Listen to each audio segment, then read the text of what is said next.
Hello, Glitch Reaper here again, and I'm going to need to try to find a way to remind Bula about things, even though I may look a little different.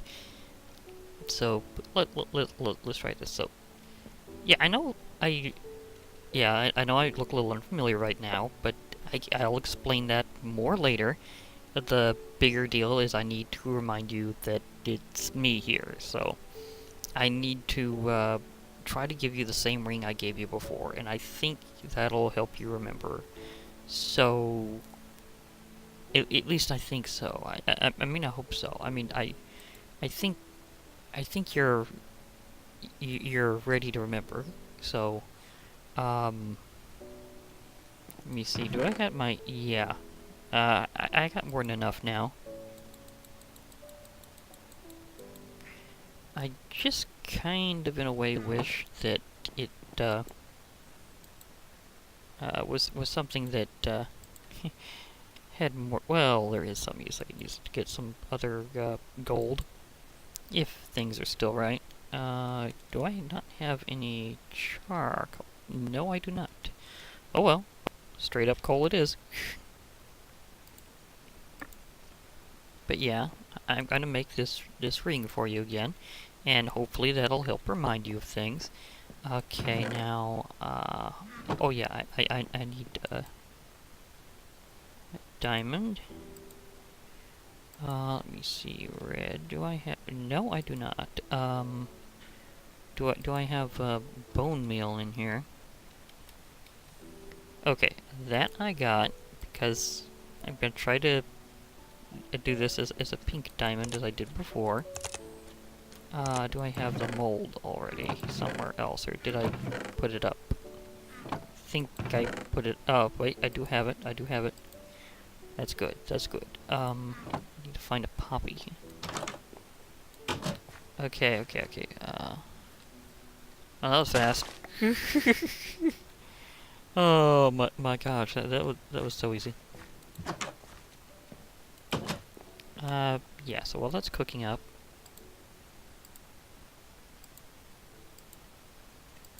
did I already have that learned? Maybe I just didn't have this part learned. Because I checked red. Okay, fair enough.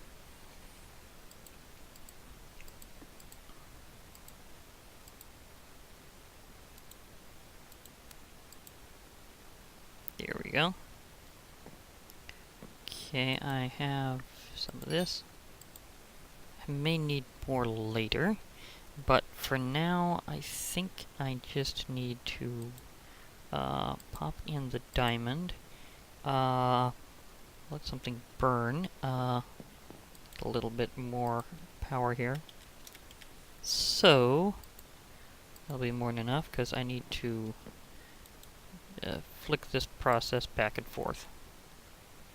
Is it not that anymore? Do I just craft it into it and then re-smelt it then? I'm trying to remember this process. No. Okay, let's try standard crafting table here.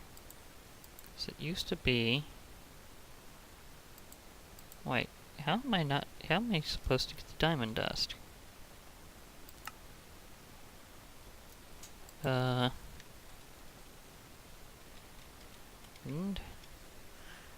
okay, there was like a diamond dust that you used to need to get. Did they change that again? So I'm trying to get her the ring, and that's kind of making things a bit different. It doesn't look like it's even in here anymore, actually. Do I not color it? I thought I still had to color it. This is a bit, this is a bit disturbing for the case of me trying to get things to work. Just a moment. Either way, I don't know if there's going to... Okay.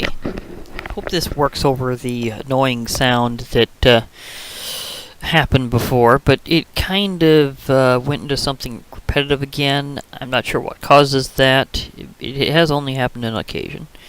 So, Yeah, and if it's with footage I deem actually necessary, I will narrate over it. Otherwise, I might have to clip things. This time, I'm saying is definitely necessary to narrate. As for what I'm doing right now, I'm trying to figure out if I can, like how I need to cut this right. Because it's one of those things you usually only do once in a while. And it turns out I need a gem cutter to do it. Which basically works through the whole process.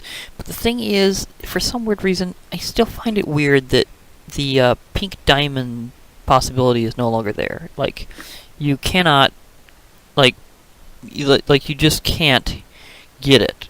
Like, before, it had this whole big emphasis about making the ring, your engagement ring, which is very important, like, very personal as well, but does it work here? No. I mean, it worked fine in Crusader. Maybe they bring back that feature in later versions of Minecraft Comes Alive. I'm not 100% certain. But it is one of those things that, for some odd reason, isn't in this version, so I can't figure out why that was off, because it was kind of cool. I mean, sure, it doesn't come back to perfectly in any way that I'm aware of. I mean, it could be that it does at some point, but as of this version, and it's not like they visually wear the ring or something, so I guess they may have taken out the whole dyeing it thing because it didn't technically matter, even though it is kind of a cool thing to do. So, I mean, either way, I chose to use rose gold, which was something that's highly available, and you can actually convert it into gold the right way, or at least you used to. I don't know about right now, because again, if this version has a few tweaks to it like that, I'm not 100% certain.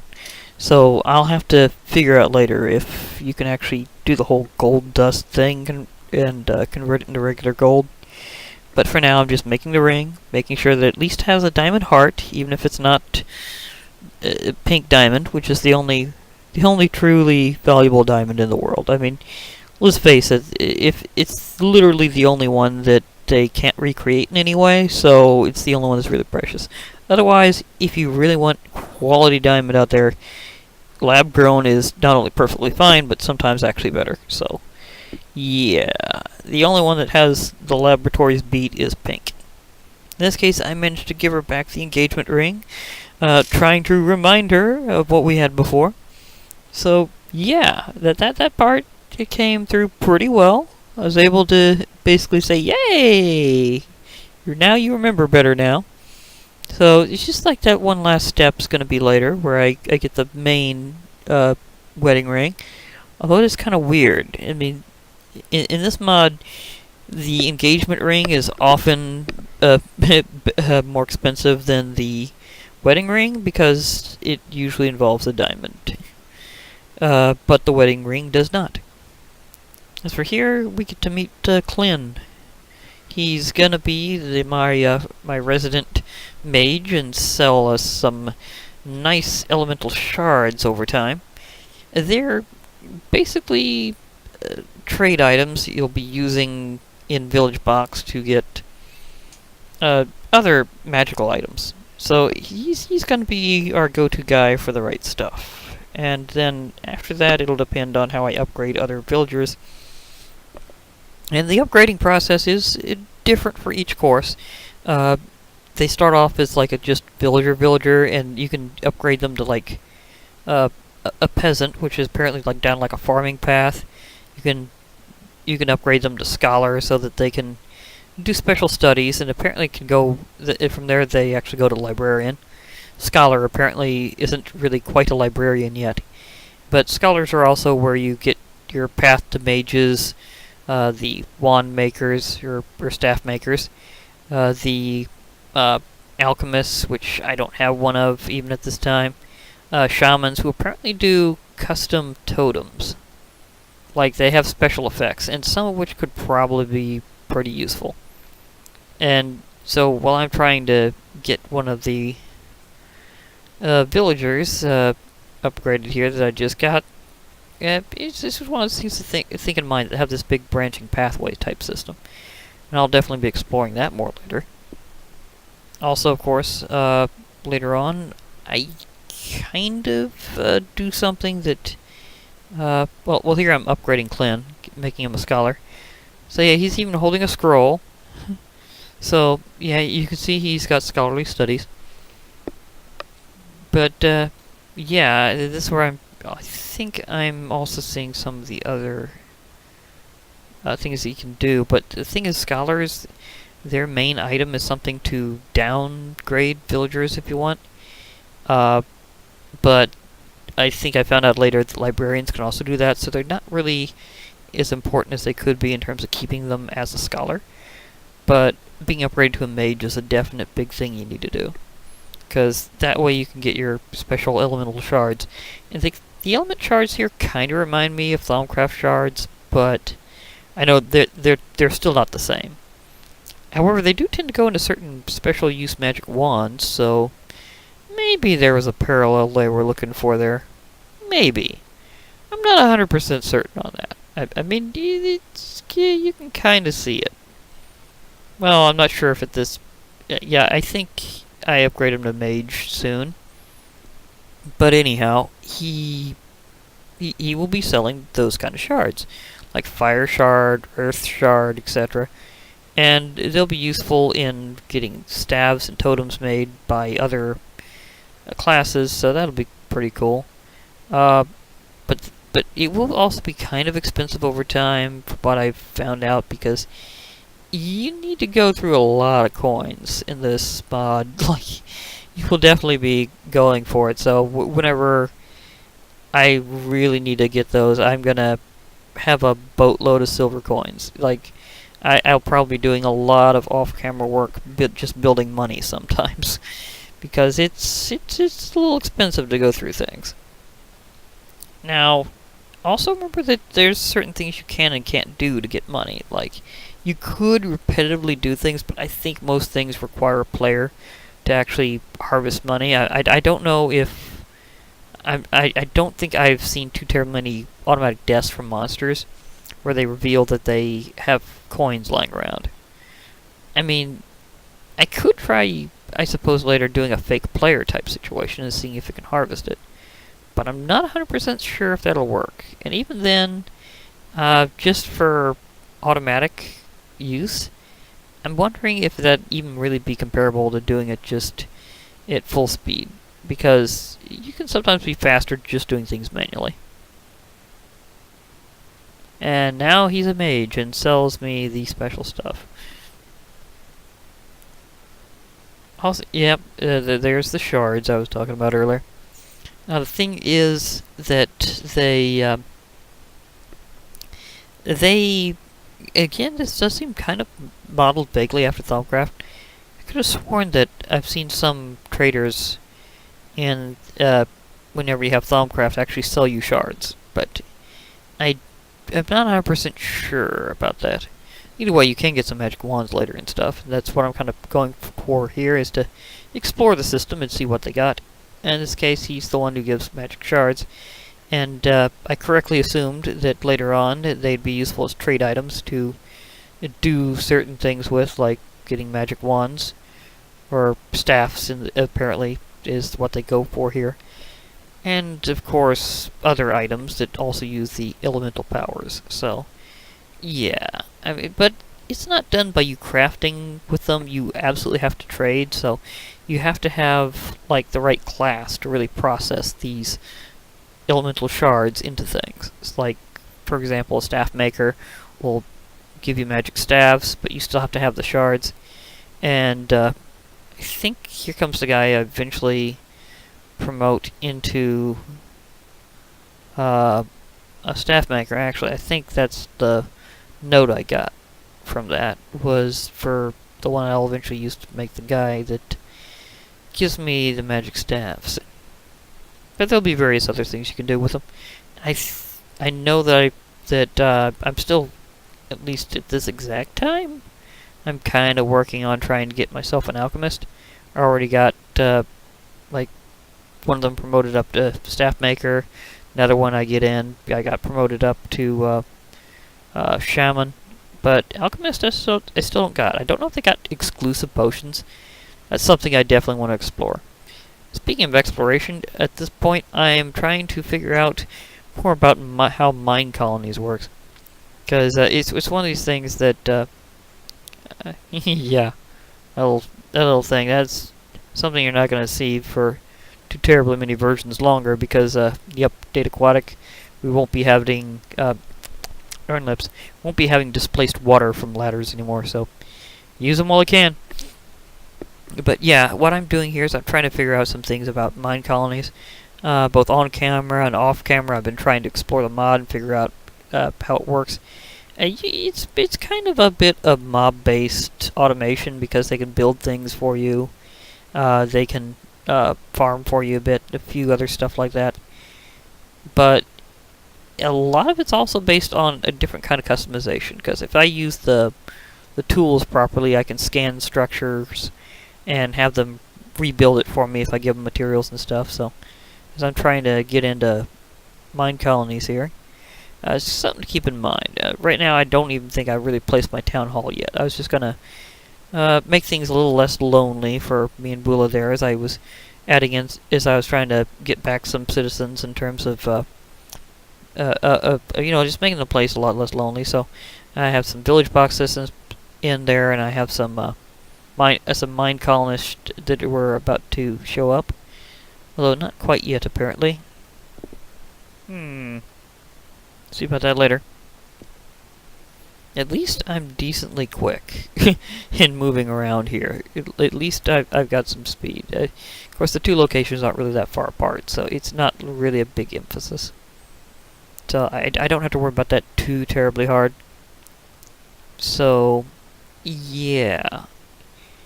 Now, I'm wondering if, I was pondering getting that other thing yet I was going to use for convenience, because I know later on I get myself a second transmutation table, so that I can make sure to have some local supplies right there that I can use.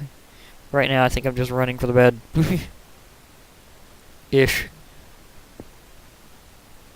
Or maybe I was just completing the builder's hut thing, because I know that's something that I had to do, because I was trying to, because if you have different little constructed areas, or even if you're building up to them, then you can assign mine colonists various jobs, like who becomes your builder. So the builder's hut's like one of the early things you have to go for. And for that matter, so is the builder's tool, and it's also like a scan tool and something else like that. I know I find out that it's actually a little ridiculous, some little trick you can do with the tools. It's kind of funny. But for now, I'm just munching, lunching, and running around, trying to make sure that everything's fine. In that case, I just had some grilled lamprey. It's something from Grimoire of Alice. It just takes some cooked fish on a stick, which is kind of funny. I mean, for its actual cost, it's actually a very good superfood type meal. Even gives you some night vision for a little while, which comes in handy if you're looking through the water. Right now, I'm just trying to figure out how to best rebuild after the disaster, because it's something I was kind of doing on an ongoing basis. And yeah, I'm probably still going to be rebuilding for a while. I mean, that was an event that's kind of going to slow things down a bit, but I'll still be able to get into magic and stuff later. I know later on I definitely do. But for right now, I'm just trying to see if I can get my various NPCs to work with each other. So, yeah. I was trying to... Because I was thinking maybe of using the mine colonists to help expand the village. Maybe make an overall superstructure around here where I'll pull the two villages over there together and unite them with the colonies. Here I just placed down the town hall. It's where you first get your mine colonists from. It's like whenever you place that, they start flocking to you. And there's one now, off on the side. You can also, of course, rename your town. Obviously, I'm going to be going with Glitchville, just saying. So, yeah. It has a lot of different functions that you can do from within the town hall, including, like, checking out everybody's, like, individual, like, stats and what their roles are and stuff like that. And you can deal with what you call work orders, which are whenever they're currently been instructed to actually build something. And you can, like, prioritize them and stuff. So there's a lot of things you can do from within the town hall. And as I'm kind of just going through it, trying to figure it out, I figure out it's actually pretty much your go-to place at first, although there are a few, like, differences. But I mean, there's other buildings that you do for different functions. Like the builder's hut is, whenever I get that down, it's one of those things that you also need pretty early on because your builder is the one actually building the structures for MineColonies. So it's actually pretty important to have a builder's hut and a builder early on as well. So even right now, as I'm figuring out the town hall, it's one of those things that you got to keep in mind that you're got to look forward to the progress in this mod. Now, there's not too many buildings that are considered default with it, so most of the ones you'll be seeing with MineColonies usually are ones that people have scanned structures and then given them a special kind of work order where it says, oh, recreate this for me. I mean, you still got to get them materials and stuff. So, but they'll actually do a lot of the action for you, so it's meant to be kind of a time saver. Although, depending on what other mods you got, it might not be as much, because I'm pretty sure I've got better builder's wands in here, so I could do a lot of structures pretty quickly myself, as long as I have, like, the blocks for them, because it allows you to kind of copy and what kind of wall you're extending, or a line, or some other things like that. So, better builder's wands is kind of good for construction, because it can allow you to build, like, whole lines of blocks really fast. And thus you can get pretty tall walls in a hurry. I'm trying to remember if that's the... oh, darn yawn. I'm trying to remember if that's the builder's tool, or the, or what, because I can't really zoom in when I'm doing narration for some weird reason. It, like, only lets me have the mini view. It's kind of a weird software thing to be talking about, but it's something you might want to be aware of as to how this whole process works, because if I'm doing this, I can't, like, zoom in really tightly and see what something's actually, what it actually is, or what it says, or whatever. And so I can only really do it from this perspective whenever I'm actually narrating. And in this way, and not like normal narration, which is, well, I'm actually doing it in the first place, but whenever I'm doing it over what I've already done. And so there's a few weird things about how narration mode works with Movie Maker, which is what I use. I mean, it's freeware. Not everybody can actually use it because it's one of those things that's not designed to be user friendly. It's designed to be functional. So it doesn't exactly come with an instruction manual.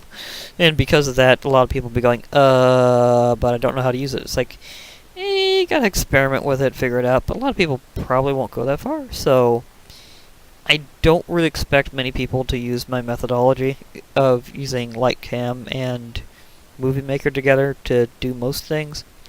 So it does take a certain level of experience and skill, so yeah, and there's certain features I'm still just getting the hang of because I don't need them that often, or don't really worry about them.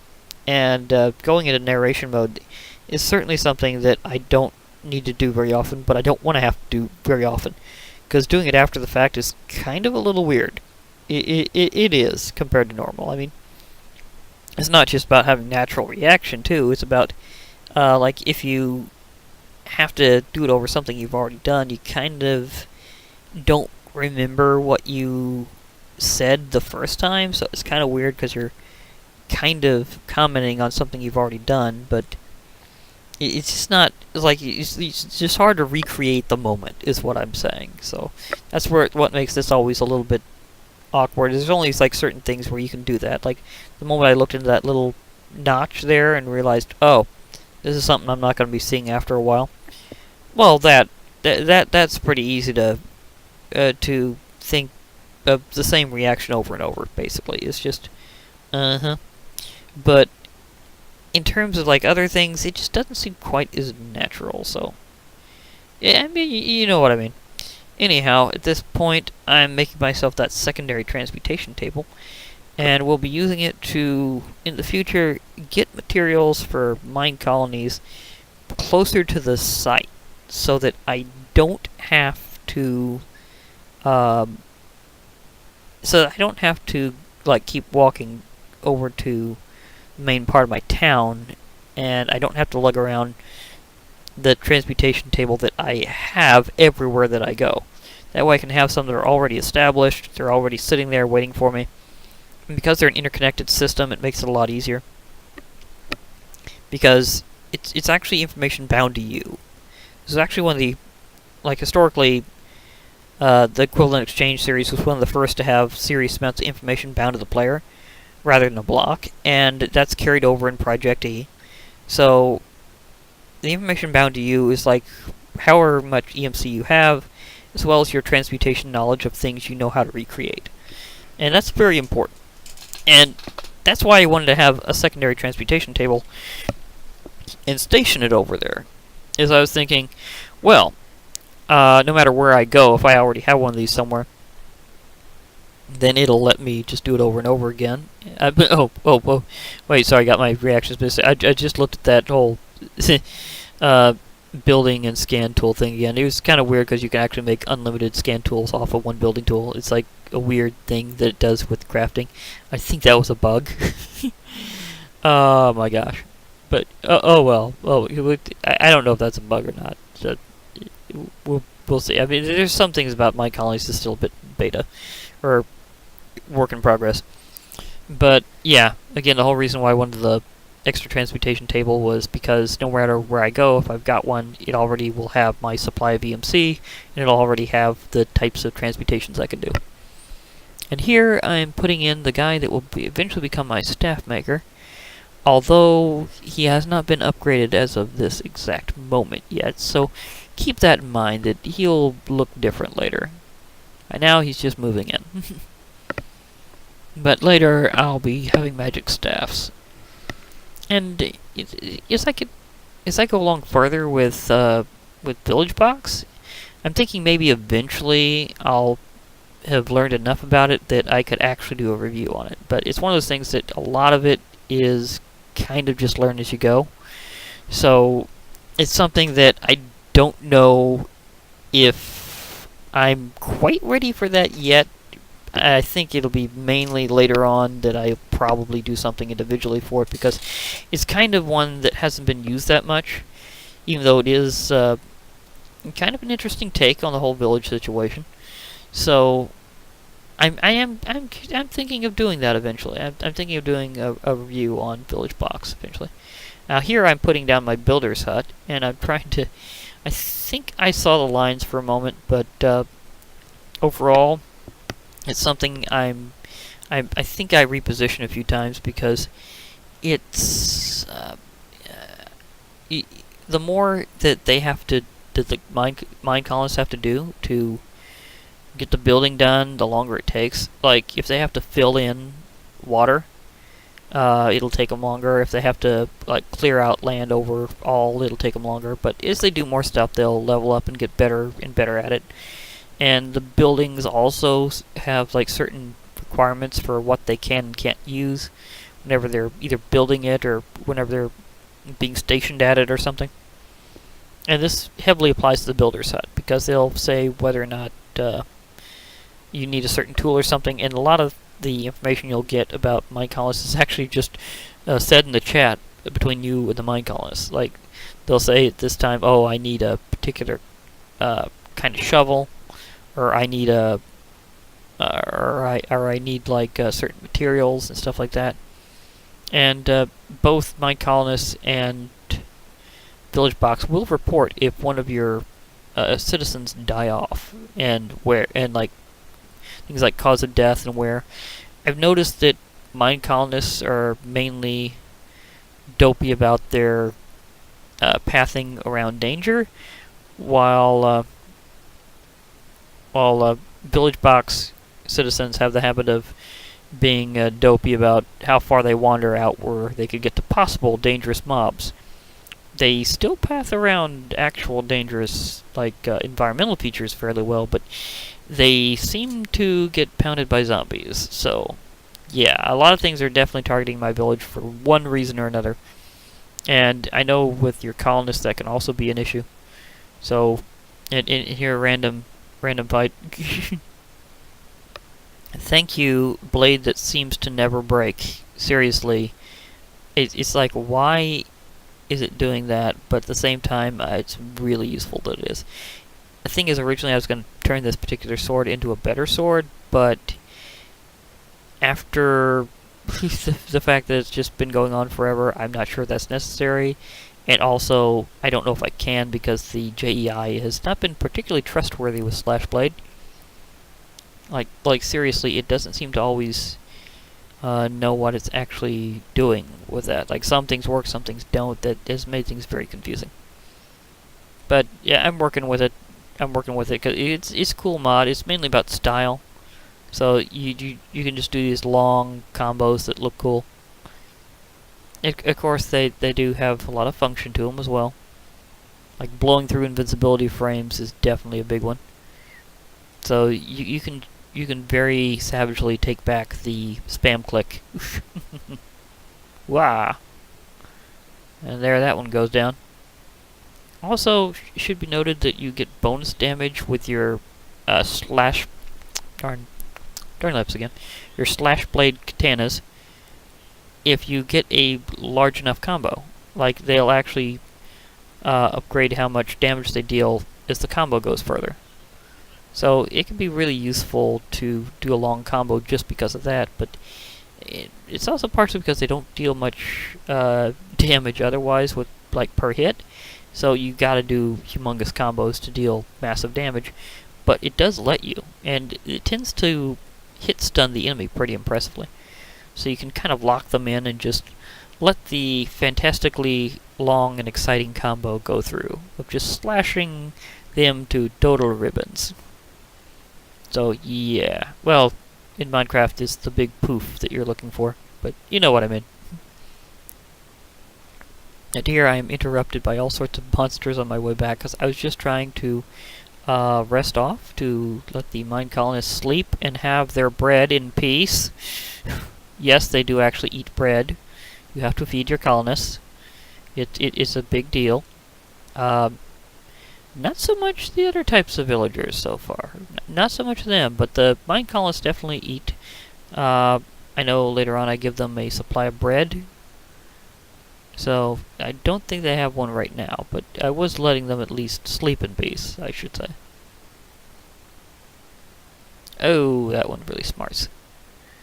Oh, ouch. That was painful. No matter how many times I watched that looks painful, because that one brought me down pretty far. There are some Grimoire Gaia mobs that are pretty tough. So, I definitely needed to eat some decent cooked fish afterwards. I'm still to this point wondering why they love my window so much. Why? I mean, there's... I mean, it's just the fact that that Bula is the last of the MCA villagers. Is that it? Because I do know that there's multiple types of creatures in this pack that want to clobber them. Like, seriously. And after the whole marriage thing is completed, then they won't be able to do much about that, because you can actually bring anyone that's considered directly related to you by marriage or birth in MCA, and you can bring them back to life by going through a boss fight and fighting death himself. So it's a pretty impressive, very Orpheus type thing to do, like classic myth. If you don't know the story of Orpheus from classic Greek myth, he's the one who literally went down to the depths of the underworld to bring his lover back. Like he literally dove into the depths to get her back. Although the story ended tragically otherwise, the fact is that he was willing to do it. He managed to even encourage Hades himself to to let her go. Or was it Demeter? I'm trying to remember which of the two gods of death it was in Greek mythology that that he actually managed to convince, saying, please, I'll play this beautiful music for you if you can simply let my lover go. But he went all out for it, and he succeeded, where everybody thought there was no chance of success at all. Free riot shield. Nom nom nom. Yeah. But yeah, they for some odd reason the monster's like overcrowding my window, and I'm really hoping that doesn't have to lead to that kind of quest, but it might. I might have to fight death. I'm not sure how strong death is in Minecraft Comes Alive, but I have heard he's a tad ridiculous. I mean, that's just what I've heard. I've never actually seen somebody fight him off before. I've seen versions of death in one way or another in other mods before. I'm just not sure how strong he is. But judging from how a lot of modders like to put in things that are stronger in the Wither, I can kind of imagine. So it's one thing I don't want to have to go through.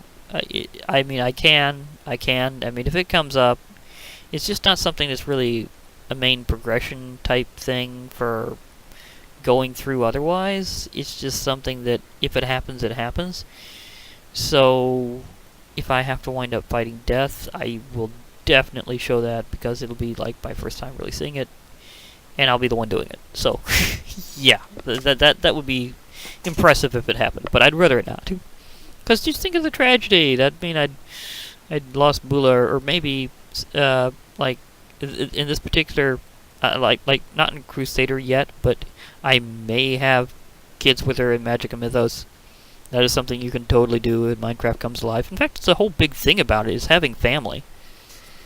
There I'm just seeing if with that riot shield it has any special properties that would allow me to use it, but no. The thing is, if you have Slash Blade, it totally disables your offhand slot, so well, not totally, just as long as you're holding one of the weapons from it. So basically, as long as I'm using one of the Slash Blade katanas, I can't use a shield at the same time, because they are definitely a two-handed weapon.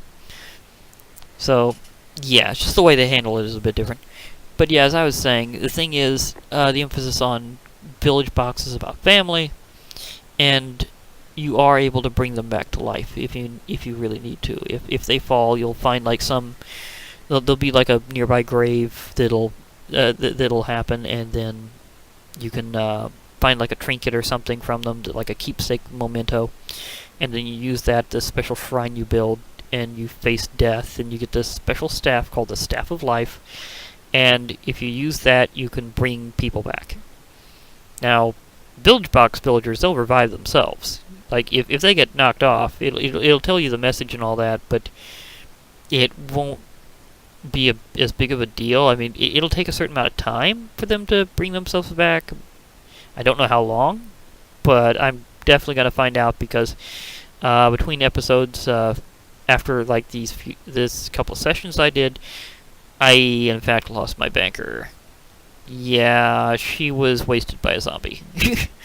So yes, they will be attacked by typical things that don't like villagers, especially zombies. So yeah, she kind of got zombie zapped. And I'm definitely going to have to find out how long it takes for her to revive. So between episodes, I'll probably do some other off-screen stuff. You know, just regular stuff like farming and things, and building up my money and stuff, and whenever she's able to actually help me convert some coins, it will be nice whenever she shows back up again. I don't know if there's a good way to really say for sure how long it'll take, but it's one of those things. Because I know they're supposed to be like the villagers that never fully die off. Now, these, on the other hand, that's a whole other story. And yeah, here, as I said, I finally got my plan down of putting down my transmutation table, so that I can just give them what all they need. And of course, just supply myself too. But yeah. But yeah, these mine colonists, if they get killed off, and it will also tell you cause of death and where they were. If they get killed off, the town hall will produce a replacement, not the same individual. You'll just get a replacement. So, yeah, it's kind of one of those things where you're going, why does this have to happen? But it's the way it is. In there, from what you may have seen the list for the builder's hut. The thing is, whenever you build a building from the little item you make for it, then it will... Oh, this scene, I'm having such trouble getting onto the ship because this guy's directly in my way. And he's throwing me off getting up the ladder. So I have to push him out of the way and try to get up. And finally make it. Yeah. But, yeah, as I was saying, every time you have something like a builder's hut or one of the things that you actually make within the mod rather than the schematics that you can get for it, then you basically like have materials either inside that or you give them personally to your builder, and they'll use those materials over time to actually build the structure. So some buildings will be more expensive than others in terms of materials, and they can be upgraded. Like if you've got one of these things already set up, you can say upgrade building. And I think at this stage that I was just kind of pondering if I can fit these things on my island, because again they have like a certain build space, and it'll show you with construction tape, and the construction tape you can walk through. It's just like a visual showing of, oh, the structure is going to be this big whenever it's done, or at least this wide and long. Like it doesn't show height; it just shows like length and width, just base area. And so whenever you're doing that, just keep that in mind, that construction will happen. And I think later on I do move where my builder's hut is. Yeah, I'm pretty sure I do. I know where I put it now. But I move it around because I wasn't thinking of it being in the water like that.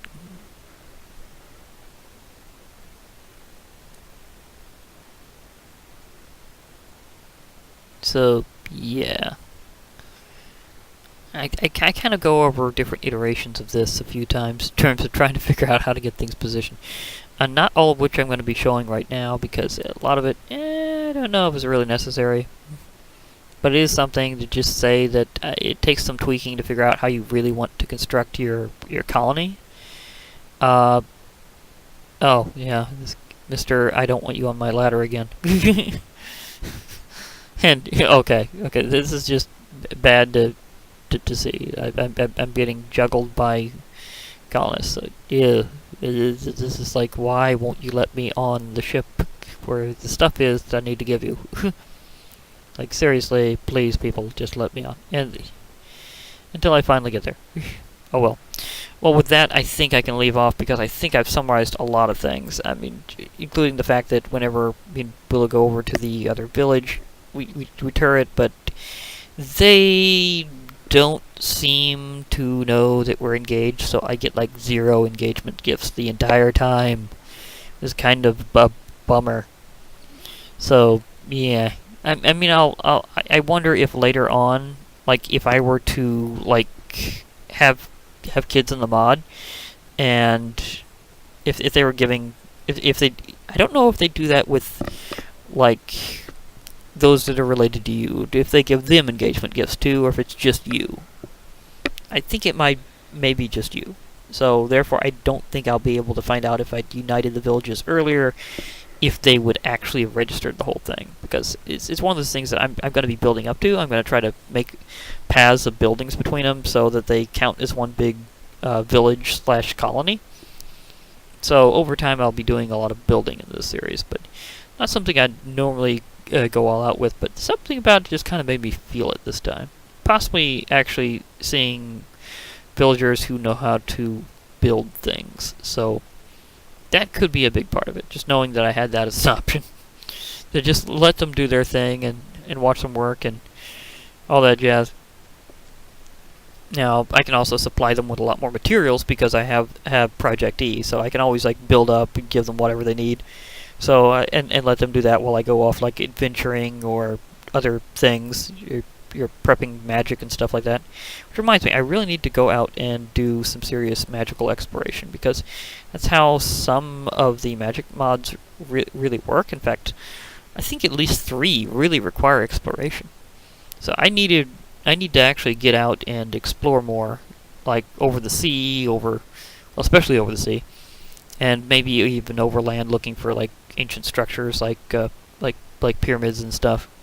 Because I know I'm going to be getting a lot of things overall. And also look out for wizard towers, because Electroblob's Wizardry has wizarding towers. Darn lips. Wizarding towers, yes, with actual wizards. In fact, between episodes, I actually ran into a few wizards underground that were not friendly. Apparently some are and some aren't. So I was going through a cave and they fireballed me to the face. Like, just random fireball to the face. And I'm like, oh, hey, look, there's wizards. Boom! I'm like, what just happened? Why am I being fireballed to the face? I mean, I knocked him out with my slash blade katana, but still, I think, what's up with the random fireball to the face? Do they not know how to greet people nicely? Are they that kind of wizard? I don't know. It's like, oh, let's just greet them with a spell. What's that? Fireball. Oh yeah. Where are we gonna hit it? In the face. Boom. So yeah, exploration in Magic and Mythos may be slightly dangerous, but it will also be very rewarding.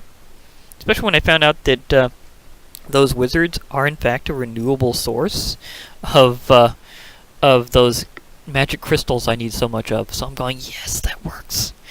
That works for me, as having a source of magical crystals. Thank you. But yeah, that's definitely going to be a thing. Whew. That was impressive. Now, as for right here, I'm just about to mainly just give them some bread and stuff, and make sure that they can nibble it later. Whenever you click on them and see their various other stats, you can also see that they have a hunger bar, just like a player.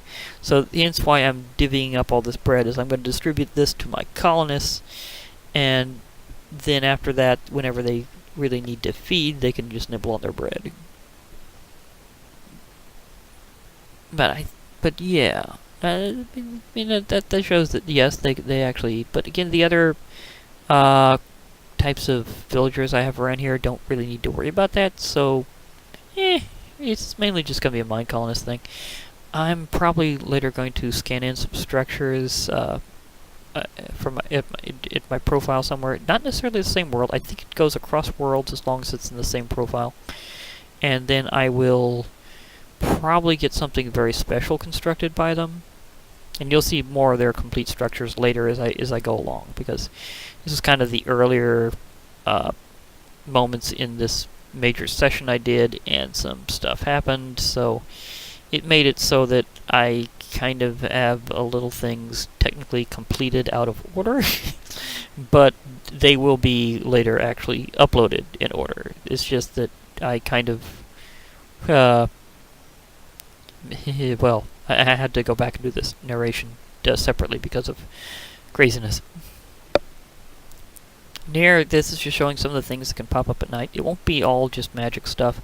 We'll have some tech, and oh yeah, I almost forgot that they really fought it. So spontaneous mob battle, Harpy versus a Blizz, I think. But yeah, I also have, because of how Gensokyo is themed as having both magic and tech, in the classical senses of the two terms, I will be having some industrial type tech mods, like you can tell by the Blizz, if you're familiar with it, that that's from thermal expansion. So yeah, I was getting shot at by a Blizz, and it hit the Harpy, and then the Harpy just totally wailed on it. Now, seeing how many other things grouped up, suddenly I'm the one who got wailed on briefly afterwards. Oh well, it happens. At this point, I think I can finally just log off, since I don't think there's any more to really say here. So for now, this will be Glitch Reaper. I'll be logging off. Hope to hear from y'all later. So bye for now, everybody.